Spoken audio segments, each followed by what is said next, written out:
Hello, BookTube. It's November. It's November 1st.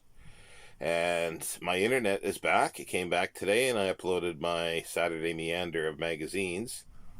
And I thought I'd share with you a few things that I'm going to be reading for Nonfiction November. I hope it's not all, but I'm hoping I can get to more. I'll always have the magazines, and that's the one thing I got to start balancing now between the magazines. For the last couple of weeks, that's predominantly all I read when I was reading, because I've had this horrendous toothache, and it's still there and causing problems. And with the lockdown that was announced last night, I'm not sure how that's going to work. So knock on wood, I'm going to be okay for the next month or two with this, and hopefully it'll sort of dissipate and go away. It's not something I normally suffer with, is toothaches. I do have tooth problems, but I generally don't get toothaches, and I think this is part and parcel of a toothache, plus the trigeminal nerve issue, and then the blood pressure issue that the doctors were withholding my medication.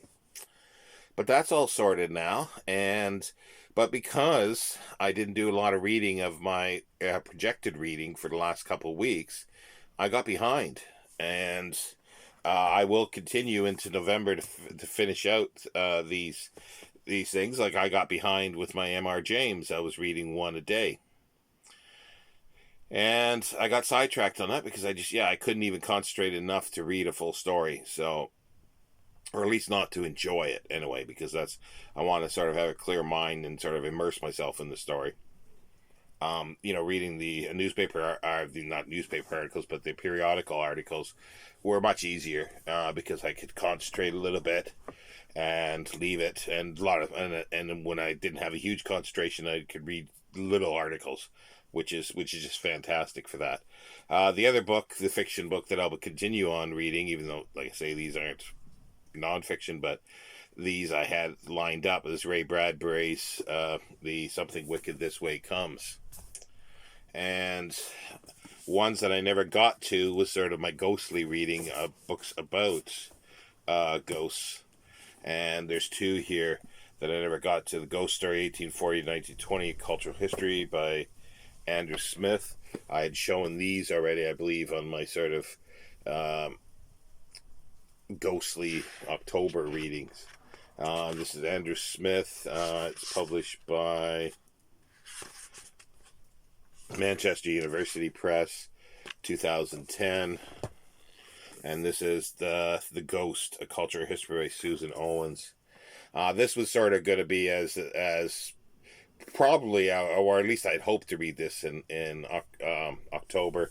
It's fabulous. It's just full of chock-a-block, full of colored plates. And Susan Owens, published by Tate Publishing,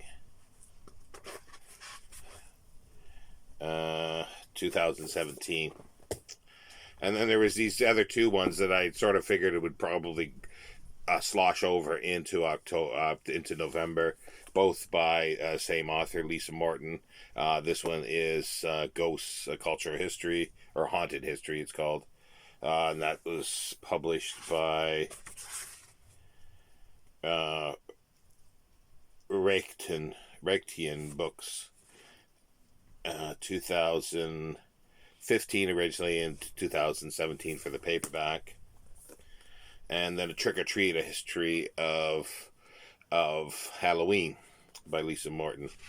And she's edited other ghost collections, short story ghost collections, so that's how I was aware of her. I have not read any of her other than her introductions, which I enjoyed, but I haven't read anything else by her. This one, The Trick or Treat, is by Reichtian Books as well, published 2013, and then this edition published 2019, and it's a second printing of that. Or originally, 2013 was the paperback edition. So, and I bought the paperbacks because they were cheap, and if they do turn out to be really good and I enjoy them and it's something I'm going to read again, I'll probably look for the hardcover for those.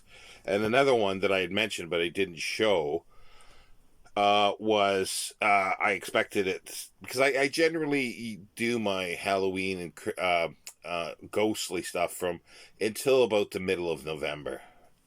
I will stretch it that far, and I've been holding on to this for a number of years now since I bought it when it came out.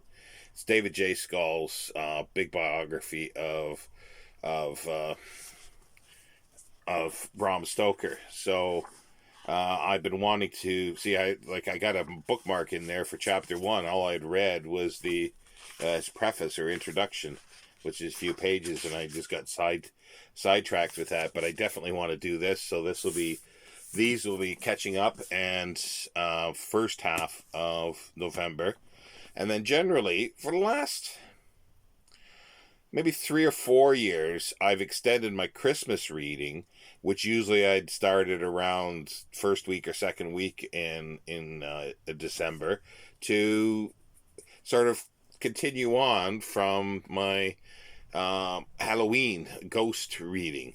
And so I've decided first half of November, ghost, second half of November into December is Christmas. And approximately 8-9 years ago, I stumbled on a series by Sutton Publishing, Alan Sutton. I don't know yet how many books were actually published, but what they are anthologies of Christmas-related material for each count or for a specific county. The first one I got was Oxfordshire, and I read that many years ago. And it's newspaper articles, snippets from novels, song lyrics like carols, poems, news articles, you name it, anything that's sort of Christmas related and illustrated. And I've got a number here that, like, every year I order a few more generally, but they are getting up in price. So what I might do is just fortify myself for future is getting a few more of these while I can still get them cheap. And I mean cheap, less than like, £2-3, £3 at the most. They're paperbacks. This is a Kent Christmas. And as this Sutton, this is compiled by Jeff and Fran Dole. And this was done in 1990. And it's just a collection, and I really enjoy them. They're short. They're like 130 pages. Well, anywhere from I think 130 to about 160 pages. And they're very quick reads. Some are really, really short pieces that are like a paragraph or half a page. And then some are a little longer. But it's like, I can sit down for 10 minutes. I got 10 minutes. Like now that I'm working at home, break. Get my mind off and get my eyes off the video screen. I'll read one of these probably, and just continue on. And I've got 1, 2, 3, 4, 5. I got 6 here. I think 3 or 4 I bought just recently because I've got a few more. I've got about 3 or 4 I think that in which I think I've doubled up. I think I've doubled this one up, the Essex one. That's in a cabinet that is sort of barricaded now by a bookcase sitting in front and piles on top of that bookcase. So I can't really access it. And it had a bunch of other Christmas stuff, but mostly of what I've already read so far at Christmas. So, but anyway, getting back, this is Essex Christmas, edited or compiled by Humphrey Phelps. And this is 1993. And I love the covers. I do like the covers. This is a Berkshire Christmas. And this is compiled by David Green. 1994. One of these is not actually Sutton. I've realized that there was a reprint company that did them. I'm not there yet, I don't think. But here's a Suffolk Christmas. Compiled again by Humphrey Phelps. Just look at those gorgeous covers. And these aren't perfect condition. Like, they're generally not, creased on the spine, but they usually have some wear around the edges, a bit of crease on the cover, and bumps. There seems to be a lot of bumps in the corners, but for the amount of money I'm paying for them, I'm happy with them. I don't think bar one, there might have been one of these that came out in hardcover. I don't think any of them came out in hardcover. This is a Cheshire Christmas, compiled by Alan Brack. Again, wonderful cover. But here you can see, if you see up the top corner here, you can see it's sort of there. There is a bump there. It's been bumped. The corner is, but it's and on the bottom as well. It sort of it creates a wave throughout the pages, but they're fine. They're just fun reads, and this one cover not so much, because it would have been if they would have used the whole cover, the whole landscape of it. It's a lake's Christmas, and this is compiled by Sheila Richardson, published in 1991. So that other one, it must be the Cheshire Christmas one. One of them is a reprint.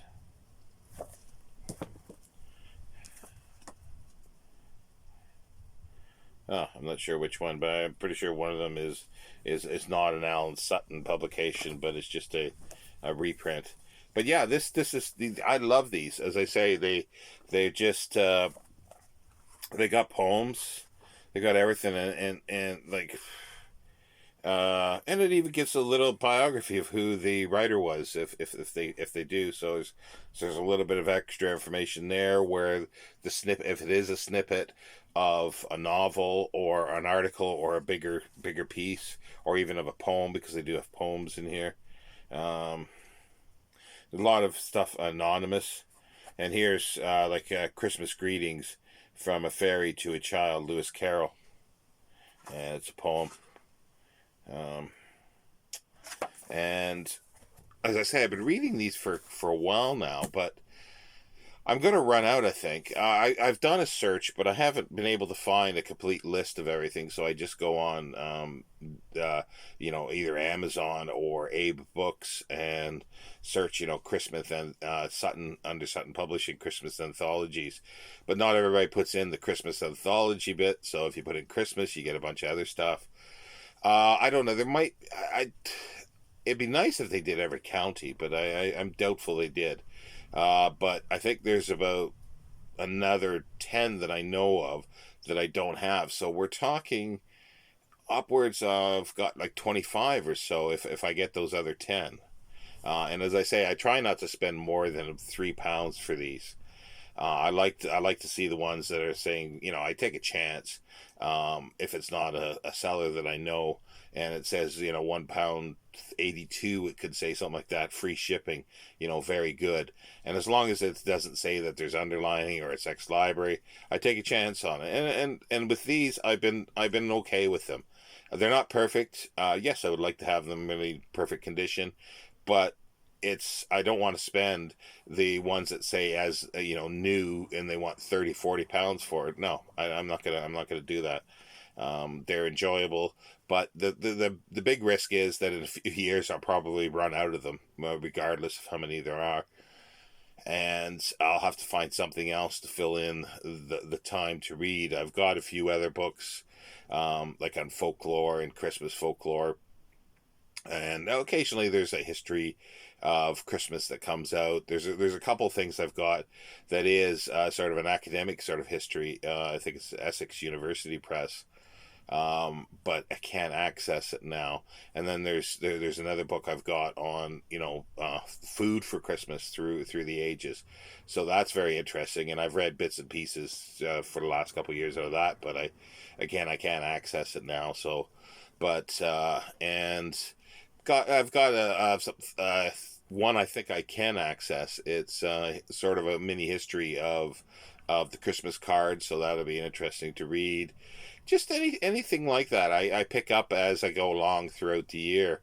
And I like to have, like with the Go stuff, I like to, when I see it, I like to have more than I'll read in that one year, because I'm a little afraid of running out of stuff, and I like to have a little bit of a choice to read, so I can look through and and whatever greets my fancy basically, because I may have read something else and I go, oh, I want something else on that, and then I'll try to find it.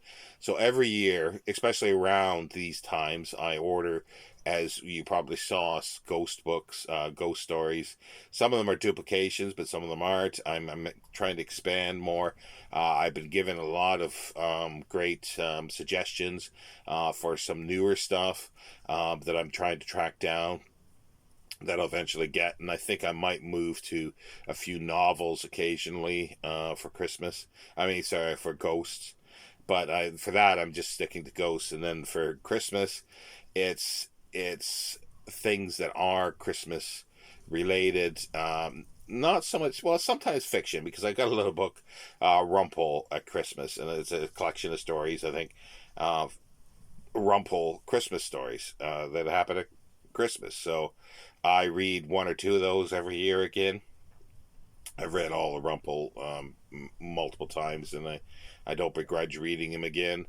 And there's a few other things, like there's the Miss Reed who did the Village book. She did a Christmas story book, but these are ones that I kind of like, because there's so many books that have little scenes of Christmas that are very well written, and that's why I love these compilations, these anthologies that just pick this stuff out. And these happen to be county orientated in this case, but it'll be something else that I'll be looking for, or other items like that, or other older books about Christmas and Christmas traditions in various places. But yeah, and with the lockdown now here that started yesterday, well, no, it actually start later in the week, I think, but it was announced yesterday there'll be another lockdown till December 2nd, possibly longer. Again, it'll be, well, I haven't gone out much since March to begin with, and just sort of, trying to make the best of things and to continue to work and make money, and with my leisure time reading. Hence, I wanted something, I think, a little different than books. I've been getting the magazines, which I've been thoroughly enjoying, and there'll be more about that I'm going to try to do something every Saturday with the magazines. I've got to get a sort of magazine book sort of schedule reading back and forth, because I don't want to spend too much on one and then neglect the other.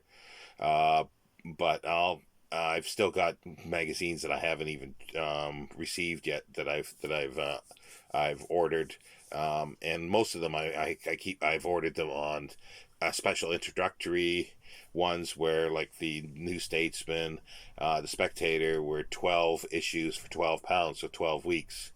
And I've also ordered, I'm waiting for the New Scientist, which was 10 weeks for £10. And I've fallen in love in many ways with, not fallen in love, but I really enjoy the New Statesman and the Spectator, and I really enjoy that. Like, I don't always agree with the politics, but there's some other good writings in there that I'm really enjoying. And Steve Donahue showed another one that I've been curious about for quite a while. It's called The Critic. It's a British magazine here. I think I might try their introductory offer, which is three issues. That's for £5, and there's 10 issues, I believe, a year. Is it 10 issues a year for that one? But also I looked at the was it the New Republic? I think it is, or the Republic. But that's a little more pricey to get from the States. So I've got more than enough political ones to do me, because I skip a lot of the political stuff. I read some of it, but it's a lot of it just is just driving me crazy. Like, it's just makes me angry. So, and it's not something that I don't know. It's not something I don't expect from the government. But I suppose at this point I want to be aware, but I also want to just sort of try to enjoy things as much as possible to sort of get by on things. And I think that's everybody doing, and I hope everybody's doing well doing that, just sort of coping with the unprecedented, for our lifetimes anyway, situation. It hasn't really happened. And this might be the future of things to come. Because even when this pandemic is done, there's going to I have no doubt there's going to be other pandemics coming along at some point, and also to economy, the environment, everything with the wreck that the governments, especially U.S. government, the Trump government, and the government here is doing, that is is not good for people. So, and the only thing that we have is our vote, and to make a difference and to vote them out. And then if that doesn't happen, then we just have to continue to try to fight against it. But there's not a lot that most people can do, and just try to sort of get by until the next election, and then try again to get rid of these buggers, And we'll know in a few days what's going to happen in the U.S. Um, all I can say is all the best. Here in the UK, I don't know how long we'll have the current government, but I figure it's for a while, and Brexit's coming around the corner here as well, which is just going to destroy the economy more than the pandemic has. So, on that very sad note, I do apologize, BookTube, but I do hope everybody's coping well and getting by, and I think that's about it. And I just can't believe that it's November now, and Christmas is just literally around the corner, and the new year. It seemed like a long ways away in March when all this was sort of starting to happen, late February, reading stuff. But as I say, I hope everybody's doing well. Treat yourself well, and if it happens to be books that takes you out of yourself and out of the situation, then that's great. Whatever it is, we need something in these days. Take care, BookTube. Bye.